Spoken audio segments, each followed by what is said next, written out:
I am Major Robert Rose, and welcome to Thinking Inside the Box, the podcast of Operations Group at the National Training Center, Fort Irwin, California. Thinking Inside the Box brings you best practices from the Army's experts in combined arms operations. Today, we have brought together our fire support trainers from Wolf and Bronco team for a conversation on counterfire. Artillery has caused the majority of battlefield casualties since the Krupp guns of the Franco-Prussian War. Today, Wolf Team's Lieutenant Colonel James Johnson, CW3 David Brown, and CW3 William Woods, with our Brigade Fire Support Trainer, Major Tom Stevenson from Bronco Team, bring their experiences from the National Training Center to discuss lessons on counterfire and how to conduct proactive counterfire. So we're open with Major Tom Stevenson with what are the observed trends of counterfire at the National Training Center? The top three that we usually see here is one, units do not prioritize counterfire essential fire support tasks, and they do not cease loading on battalion missions in order to prosecute counterfire. Number two, battalion fire direction centers do not prioritize the queue according to the zone priority. Critical friendly zone is a priority 1, and a call for fire zone is priority 2. And units are not pre-clearing call for fire zones and using quick fire nets to reduce the 2 in the sensor to shooter chain. And then number 3, units are not pre-clearing call for fire zones and using quick fire nets to reduce the 2 in the sensor to shooter chain. Chief Woods, can you expand on that at all? Yeah, so I think it's important to kind of ensure we understand how we frame the problem. So in the counterfire realm, we really have two sides of the coin. The first one being counterfire, the second one being proactive counterfire.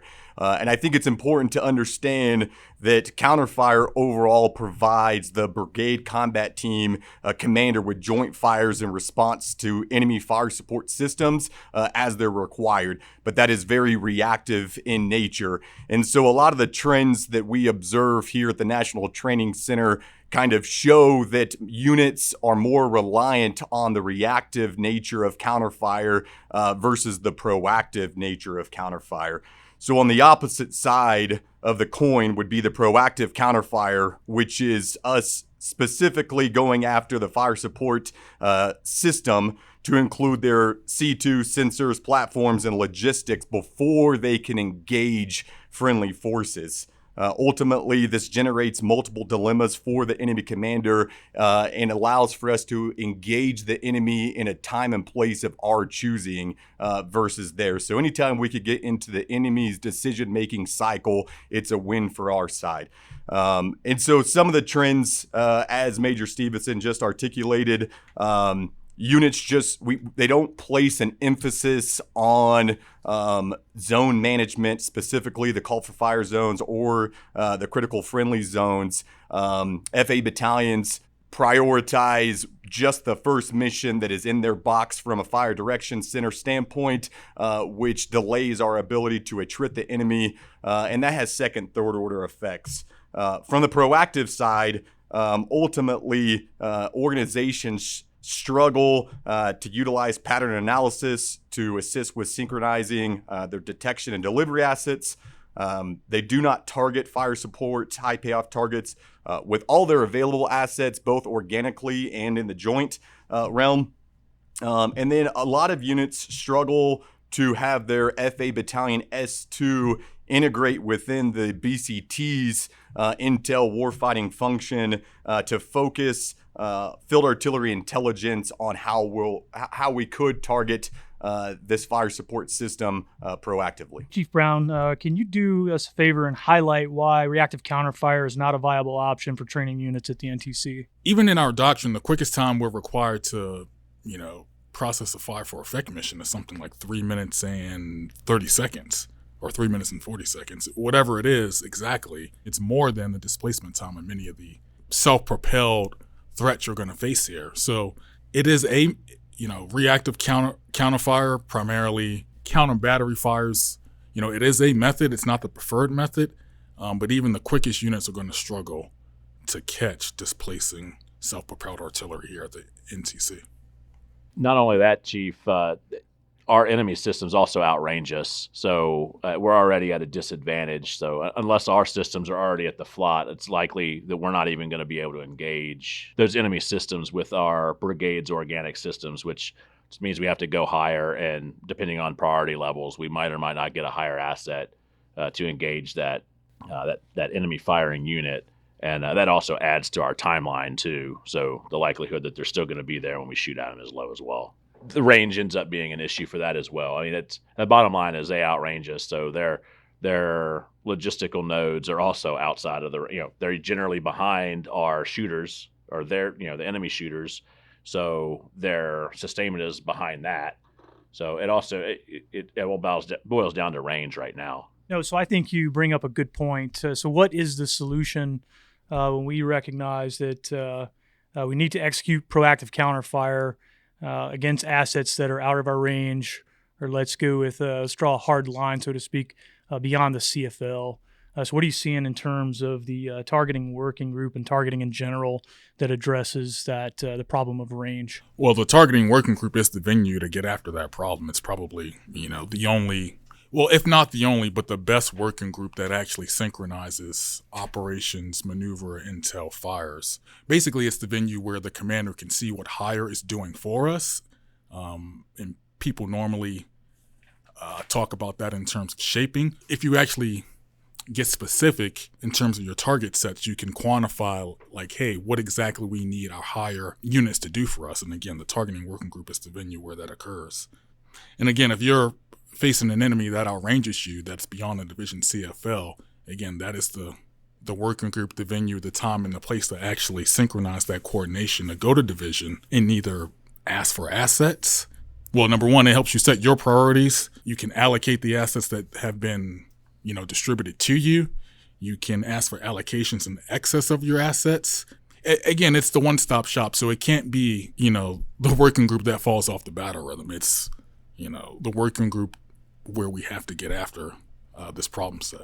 Yeah, but I think that was, it's very interesting, you mentioning how units need to improve on not just trying to target that system, which can often displace within 3 minutes, targeting those ammunition stores, the logistics, the C2, that bit of proactive fire. And I think it's an interesting trend that you're bringing here is really looking at the enemy system holistically and targeting it. Yeah, and I would agree that ultimately brigade commanders have to identify that counterfire is a brigade problem set. It's not a fires warfighting function problem set. It's not the counterfire operating sections problem set. It's not the FA battalions problem set. It is a brigade problem, and the brigade staff has to be invigorated to tackle this problem from the beginning, receipt of mission, through the military decision-making process, and then all the way through as we transition into current operations. And I agree completely. The targeting working group is the one working group that would best facilitate the integration of proactively getting after the enemy's fire support system as a whole. And so observations, both of us have a few rotations underneath our belt at this point in time, and I have yet to observe the counterfire operating section doing any real analysis and feeding it as an input to the targeting working group. And that includes pattern analysis, maintaining and transitioning the sensor to shooter, using all available organic assets, and as I mentioned before, the FA battalion and their role with integrating into either the BCT intelligence cell or into the targeting working group itself to create a clear picture over the last 24-48 of what we've seen the enemy do to employ their fire support capability. One other thing to add too is doing this proactively through the targeting working group allows us to align assets on our timeline as opposed to relying on the enemy's timeline. So it's easier to line up finite division assets that we don't have a lot of on our own friendly or division's timeline to strike them proactively than receive an enemy fire mission and hope that there's something at division that's freed up that can engage that target for us. I think Chief Woods, brings out a great point that this is a brigade-wide problem, not just for the fires enterprise, But with what Chief Brown was saying, what Major Stevenson was just saying there, if you're trying to destroy an enemy's integrated fire system, as well as looking at holistically for the C2, the logistics, that a lot of that's going to be beyond the brigade CFL. So with the division as our tactical unit of action under MDO, how do brigades incorporate those division assets, understand, where they fit in the division sync matrix with those assets? Have you seen any success with that? Yes, there are challenges and opportunities and, friction points. But good units, number one, in my opinion, adhere to a battle rhythm. They attend battle rhythm events, either their own or divisions. So, and that seems like, I don't want to make that seem like faint praise. Again, doing small things well translates into doing bigger things well. But number one, just holding yourselves accountable to your own battle rhythm, not getting desynced or overcome by events. And number two, actually attending the division working groups. Again, you're going to have an allocation of assets, some sorties, some GSR rockets. You're going to get those things. So the best units go to division. First of all, they use all their allocations. And they find things in excess of their allocations to nominate to division, and they nested with, the division HPTL and make the case that, hey, division, we need you to do X, Y, and Z for us because it's beyond our range, it's beyond our UBL capacity, it's beyond our weaponeering capacity. Bottom line, they give themselves an opportunity to make the case by going to the division working group, and they go prepared, having had their own working groups beforehand. So again, it's tough. Timing's tough. But again, the best units find a way to make it happen. Chief, yeah, and I think that's a great point because brigades need to understand that they are not just fighting their own fight. They're part of a division effort, which is part of a core effort.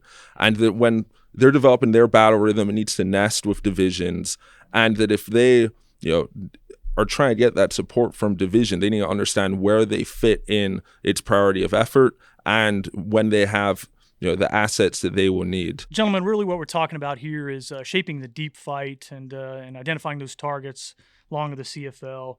For units that are successful in identifying the need for proactive counterfire, when in the rotation do they start to plan for it, i.e. conduct of the targeting working group? During RSOI, sir. Well, ideally, the best answer is always, I would say, at home station before you even get to NTC on whatever training glide path you have. But during RSOI, now if that's RSOI day 2, 3, or 4, as long as it's during RSOI, I would say, sir. So what I tend to recommend, and you can't always have the primaries available for that first TWG, but the further you kick the can down the road, the less time that we're going to be able to get after this stuff proactively. My recommendation to the targeting officer is to hold your first targeting working group right after mission analysis.